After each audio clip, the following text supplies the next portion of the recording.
One of the most frequent questions that I get concerns chemotherapy. It usually starts out something like, my friend is on chemotherapy for breast cancer, et cetera, et cetera. How much Kangen water should she drink? Well, first of all, she could drink all she wants because there's no magic or mystery. Kangen water is good for any human condition because it is the best water you can drink, just parenthetically. During chemo, many doctors advise that antioxidants be discontinued. Well, it turns out that there's a total myth and that is completely wrong. The antioxidants do not adversely affect chemotherapy, and it is absolutely shown by a number of studies that no harmful effects occur if you're on chemo and if you are taking antioxidants, whether that be in the form of Kangen water or any other antioxidants. The NIH did 3 separate focus groups on compliance with doctors' orders, and they found that in study groups where people were asked to discontinue their antioxidants, whether they be in the form of pills or whatever, nutritional supplements, only 20% complied. So it's a total waste of time to ask them to do it in the first place. And also, a review published in May of 2007 by Cancer Treatment Reviews, 855 studies were reviewed, and not one single one showed an adverse effect of antioxidants while on chemo. And so basically that chapter is closed.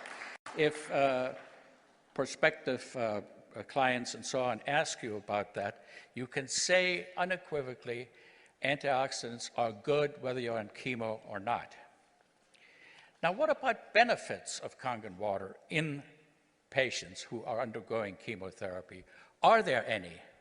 Well, let me say that they are actually quite huge, and I do that based on personal experience. Dr. David Carpenter and I have corresponded, and we were friends, and he has the same experience, that the side effects that patients get with chemo, nausea, vomiting, loose bowels, etc., are much lessened in those that faithfully drink their Kangen water. And I think I know the reason why, because when you get dehydrated, all these symptoms get worse. When you get dehydrated, you may become acidotic, and all the symptoms get worse. And you know very well that this water produces an alkaline effect in the body, and that it can actually reverse metabolic acidosis. This has been proven without any doubt in laboratory studies on mammal animals that were rendered profoundly acidotic, and the acidosis was reversed virtually instantly by the administration of Kangen water. So the benefit in chemotherapy of drinking Kangen water is huge.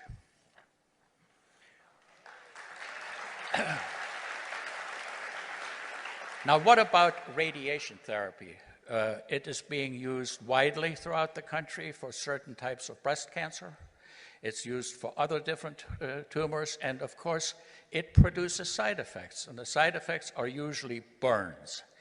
They're worse in fair-skinned people. There's nothing more, heart-wrenching to see. We get some fair-skinned Celtic person, snow-white skin, and the burns are very, very nasty.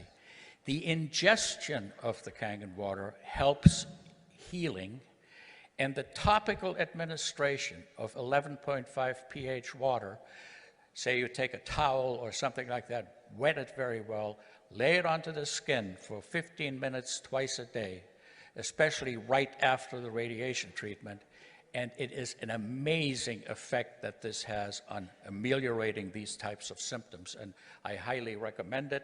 And by the way, you don't need FDA approval for that. Water has been used to treat burns since antiquity. We know it puts out the fire.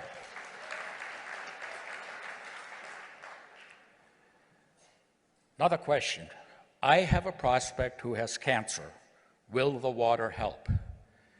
Well, first of all, there is no scientific data that we can quote that the water would cure.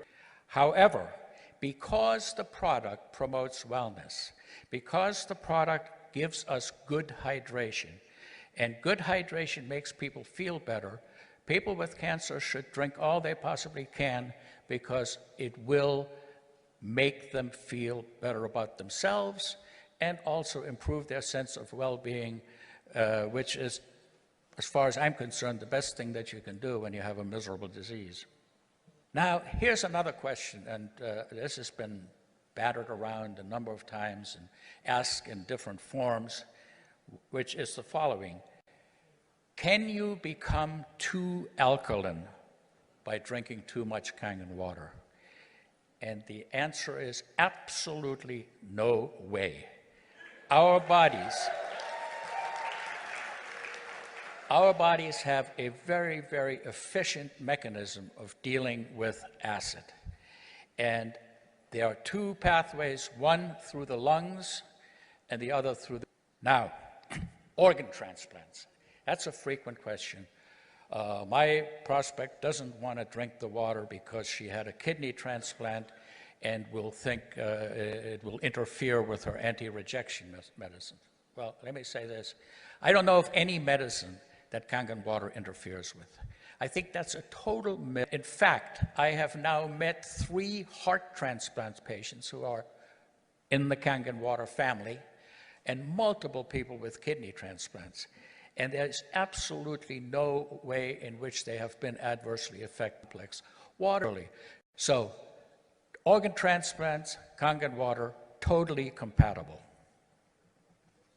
And then there is a list, I'll just tell you a quick list of conditions that I've been asked about and have been asked to advise on how much and what pH water to drink. These are by no means all of them, but lung, liver, and bone cancer, leukemia, melanoma, brain tumors, Hodgkin's disease, pancreatic cancer, colon cancer, stomach cancer, ovarian cancer, uterine cancer, throat cancer, breast cancer, bladder cancer, prostate cancer, and myeloma, and others. And the answer is all the same for all of them. The water is good to hydrate people who are chronically dehydrated, which most cancer patients are. It does not cure the cancer, but it definitely can't hurt, and it might just make you feel better.